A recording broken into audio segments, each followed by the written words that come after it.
Okay, let's really set the scene for you here. Picture this.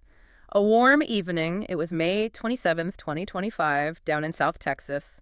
Starbase. Right, you could almost feel the humidity, the sun going down over the Gulf of Mexico, that kind of electric atmosphere. Totally. And the air was just thick with anticipation. We were looking at the material, and the crowd shots were amazing. Oh yeah, you had the real space diehards, locals checking it out, and wasn't there that story about the Australian family? Yes, get this. They planned their entire vacation, pulled their kid out of school, flew halfway across the world just to be there for this launch. Wow, that's some serious dedication. Yeah, It really tells you something about what this whole thing means to people. it really does. And standing there, the star of the show, Starship.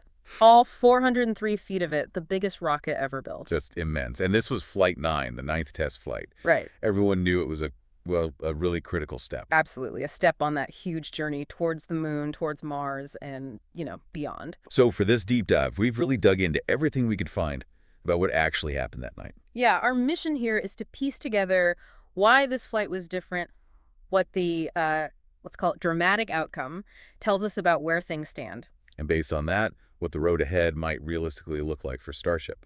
Ugh. Because it wasn't exactly smooth sailing. No, it definitely wasn't the flawless success story everyone was hoping for. It turned into a pretty stark reminder, actually. A reminder that even these grand cosmic visions, these huge rockets, they face real, sometimes explosive, setbacks. It's part of the deal. Exactly. So the moment itself, 7:37 p.m. Eastern, which was 6:36 p.m. local time, the ground starts to shake. You can just imagine it, that super heavy booster, all 33 Raptor engines firing up, roaring to life. Lifting that massive gleaming stainless steel stack right off the pad and into the Texas sky. What a sight. Incredible power. And this particular booster, it had a bit of history already, didn't it? That made this flight significant even before liftoff. It absolutely did. This was the first time they tried to reuse a super heavy booster for a second flight. Right. This is the same one that flew back in January on Flight 7. Its job was the same. Get the upper stage, the ship, way up there, then separate. And the plan for this reused booster, after doing its job, a nice, gentle splashdown in the Gulf. Controlled descent. That was the hope, yeah. A key step for reusability. Yeah. But it didn't quite go according to plan. Didn't stick the landing, as they say. Not even close. It actually exploded before it even hit the water. Went out with a spectacular fiery bang. Wow. So definitely put on a show, just not the intended finale for the booster. Precisely. An unplanned, rapid disassembly, you might say. So while the booster is having its dramatic exit stage left, ship, the upper stage, is continuing upwards. Yep. Ship kept going. It was on a suborbital trajectory, heading out over the ocean, aiming for a planned splashdown zone way out in the Indian Ocean. And they had big plans for ship on this flight, didn't they? Lots of tests packed in. Oh yeah, this was supposed to be a really busy flight for Ship. They wanted to open the payload bay doors, deploy some mock Starlink satellites. Okay, testing its core function as a satellite deployer. Exactly. And they also wanted to test some new heat shield designs during re-entry. Gather all that crucial data about how it handles plunging back into the atmosphere. Really vital stuff for making it reusable and safe for, well, eventually people. Absolutely critical steps. But things took a turn about halfway through its coast phase. And this is where we see that recurring issue pop up again in the reports we looked at. We do. It seems to be the persistent gremlin. Ship spraying a propellant leak. Another leak. And what did that lead to this time? Well, based on the information available, this specific leak caused a loss of pressure in the main propellant tank. Okay, so losing pressure. That's like the heart of the system, losing its ability to push fuel or maintain control. Exactly. Think of it as the rocket's lifeblood for staying oriented and firing thrusters correctly. Lose that pressure, and you lose control. And what happens to a 171-foot-tall spacecraft moving at thousands of miles per hour when it loses control way up there? It starts to spin uncontrollably, like a giant stainless steel top tumbling through space. I can't even imagine watching that telemetry feed in mission control. Must have been. Yeah. Mesmerizing in a horrifying way, probably. Completely off script. So with ships spinning like that, what did it mean for all those ambitious test objectives, the satellites, the heat shield, Yeah, basically it scrubbed them all. The reports indicated mission control saw the payload doors just didn't open. Makes sense. If it's tumbling, how could they? Right. No stable platform, no correct orientation, so no mock satellite deployment. Hmm. And critically, you can't test a heat shield properly if the vehicle isn't entering the atmosphere in a controlled way. You need it oriented correctly to see how the tiles handle the heat on the right surfaces. Exactly. So that data collection couldn't happen. Those crucial tests were a wash. So the final moments for Ship were not pretty. Not according to plan, certainly. It entered an uncontrolled re-entry, basically tumbling and breaking apart as it hit the thicker atmosphere over the Indian Ocean. Thankfully, the planned debris zone was remote, right? Far from land. Yes, that was by design. Yeah. So no reported risks on the ground, which is the most important safety aspect. But in terms of the mission objectives for Ship itself, yeah, a complete bust this time around. After it all happened, Elon Musk commented on X, as he usually does. What was his take? He pointed directly at the leaks that caused loss of main tank pressure during the coast and re-entry phase. Pretty specific? So confirming that leak and pressure loss theory. Seems so. He also added the standard, lots of good data to review, which is always the silver lining they look for in these tests, failure or not. And you mentioned faster launches coming up? Yeah, promised faster launch cadences, suggesting they want to learn fast, fix fast, and fly again soon. That rapid iteration approach. And looking back, Flight 9 wasn't exactly an isolated issue for the ship, was it? This feels like we've seen this movie before, recently. It really does, if you rewind just a bit. Flight 7, back in January 2025, the booster actually made history then. Oh, right. The Mechazilla catch. That was incredible. Exactly. Caught midair by the launch tower arms back at Starbase. Yeah. A huge win for reusability. But the ship on that flight, Same problem. propellant leak again, Yeah. exploded over the Atlantic. There was debris reported near the Bahamas and Turks and Caicos. Okay, so Flight 7, booster success, ship failure due to a leak, then Flight 8 in March. Deja vu, almost. Yeah. Booster returned successfully again. Another catch. Huge success there. But ship, Let me guess. another fiery end.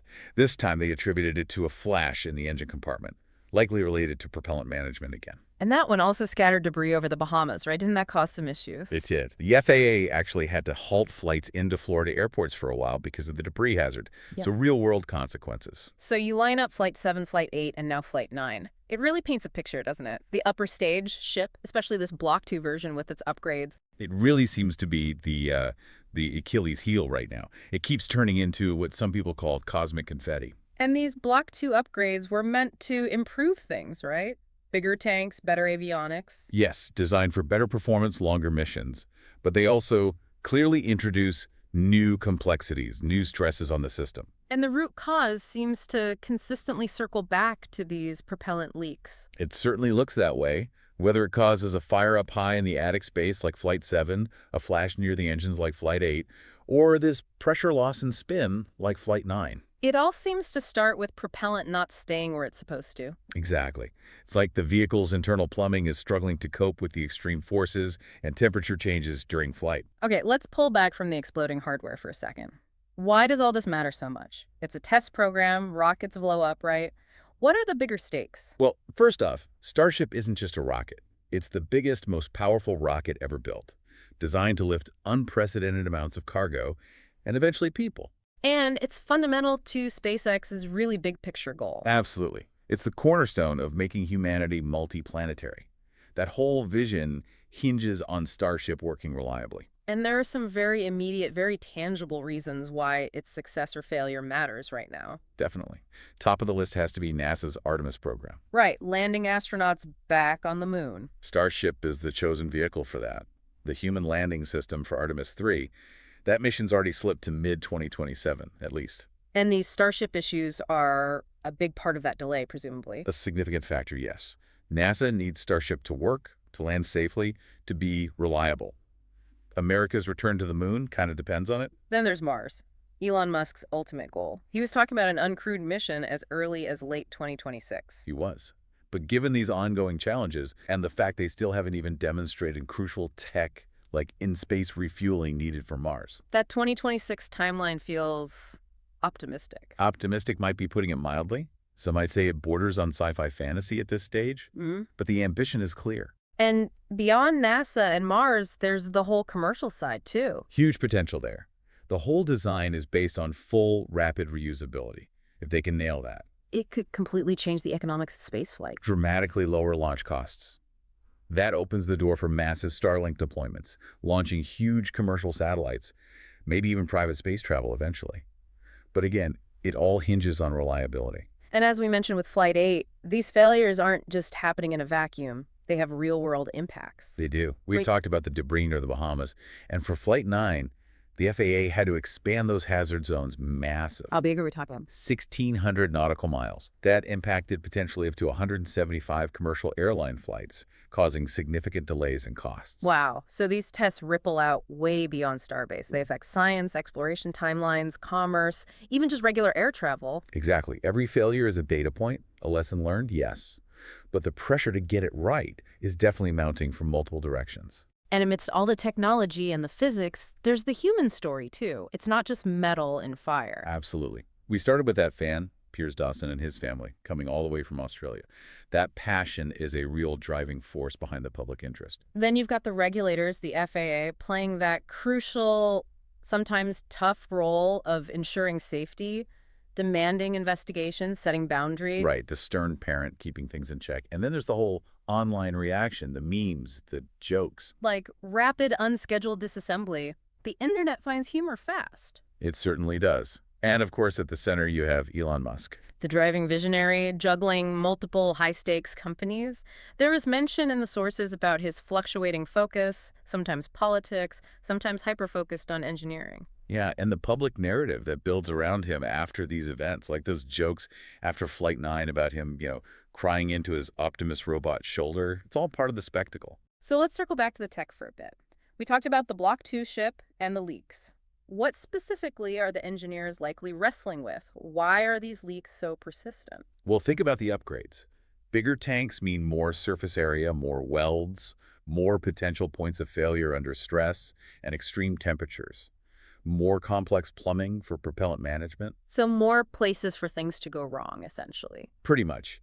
The leaks happening in different spots, the attic, the basement near the engines, or causing tank pressure loss, suggests it might not be one single flaw, but maybe multiple weak points in the system design or manufacturing under flight loads. Sealing issues, maybe vibration stress, thermal expansion and contraction.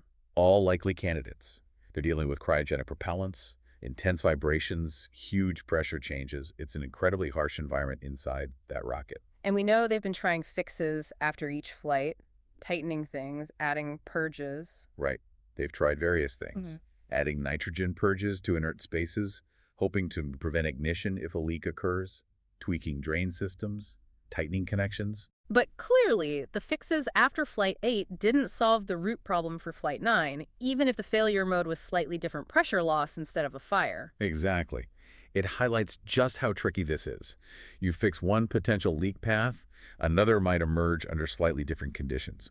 It's a complex puzzle. And beyond the leaks, just surviving re-entry is a monumental task. That cosmic furnace, the heat shield, is everything. It really is.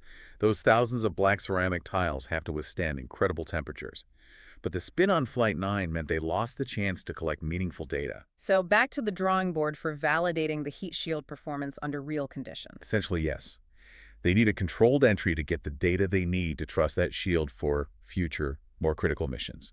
Another test objective pushed to a future flight. And the same for the satellite deployment tests. Same story. The spin and likely the pressure issues meant the payload doors didn't open. So, testing that key operational capability of delivering cargo to orbit.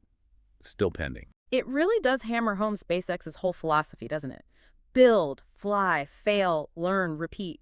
Iterate, iterate, iterate. That's their mantra. Test early, test often, learn from the failures, even the spectacular ones. As Dan Hoot from SpaceX said, we're trying to do something that's impossibly hard.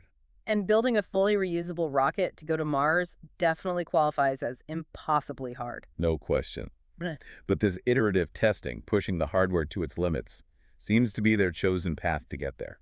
Okay, so let's acknowledge the reality. Rockets exploding isn't ideal. It's costly, it causes delays, especially with NASA waiting for a moon lander. Absolutely. These are definite setbacks, and they have real consequences. But history shows us space exploration is often paved with failures. Apollo had its share of problems. Even Falcon 9 didn't work perfectly right away. Exactly. Falcon 9 had multiple failures early on before it became the reliable launcher it is today. Starship is orders of magnitude more complex. These failures, while painful, are arguably a necessary part of the development process for something this ambitious. And we shouldn't forget the successes mixed in with these recent ship failures. Very true. Those super heavy booster catches with Mechazilla on Flight 7 and 8 were groundbreaking. Huge validation for their reusability architecture. And even Flight 9 successfully reused the Flight 7 booster. That's a major milestone in itself, right? Proving the booster could fly again. Absolutely. Even though the landing failed this time, just launching it again successfully proved the core structure could handle it. That's vital data. Every flight, win or lose, provides invaluable information. So, coming out of Flight 9, what are the immediate next steps we expect to see from SpaceX? Well, number one is digging to that Flight 9 data. Why the leak? Why the pressure loss? They'll be intensely focused on fixing the propellant system vulnerabilities. Trying to finally plug those leaks for good, or at least manage them reliably. Exactly. And they need to figure out how to guarantee a controlled reentry for a ship to get that heat shield data. Plus, eventually tackling those in-space refueling tests, which are still a huge hurdle for deep space missions. And Musk's comment about faster launch cadences suggests they're not planning to slow down. Seems like the opposite. He mentioned aiming for launches every 3 to 4 weeks. That's an incredibly aggressive testing tempo if they can pull it off. So what's next on the launch pad? Flight 10 is already being prepared down at Starbase. Some speculation points to a launch attempt as early as late June 2025, maybe July. But first, the FAA needs to sign off, right, after the Flight 9 mishap. Correct. The FAA investigation has to conclude, and they need to issue the launch license modification for Flight 10, standard procedure after an anomaly. But didn't the FAA recently grant a broader approval for Starbase? They did. Approval for up to 25 launches per year. That suggests a baseline confidence from the regulators in the overall program and safety procedures, despite individual test failures. And NASA, meanwhile, is just watching very, very closely. You bet they are. Artemis 3 hinges on Starship working as a reliable lunar lander. Every single one of these test flights is crucial progress or lack thereof towards that goal. And finally, Mars. Still the big dream on the horizon. Still the ultimate destination. That 2026 uncrewed mission timeline feels, as we said, extremely ambitious, maybe bordering on fantasy right now. But you can't fault the scale of the dream. Absolutely not. It's what drives this whole monumental effort. It really does feel like we're watching a blockbuster movie unfold, doesn't it? Mm-hmm. High stakes, incredible visuals, soaring successes, followed by fiery plot twists. Yeah, 1 minute it's this majestic ascent, the next it's an unplanned fireworks display. And as tough as those failures are to watch. Every explosion, every tumble, every rapid, unscheduled disassembly. Painful, yes, but it is a step. It reflects his relentless push against the boundaries of what's possible in engineering, a willingness to risk failure to learn faster. And it comes back to the people, the engineers working crazy hours, the fans like Piers Dawson traveling the globe, everyone invested in this massive, difficult undertaking. It's a huge collective effort, pushing towards something truly audacious. So, thinking about this relentless pace, the scale of the ambition, the very public failures, what does this whole saga, capped by Flight 9, really tell us about the process of innovation at the absolute edge? Is this fail fast, learn fast approach the only way to realistically reach for something like Mars? Or are the risks starting to outweigh the benefits, especially with things like Artemis depending on it? That's the multi-billion-dollar question, isn't it? Is the rapid iteration worth the setbacks and the potential delays to crucial programs? Definitely something to chew on until we see what happens with Flight 10.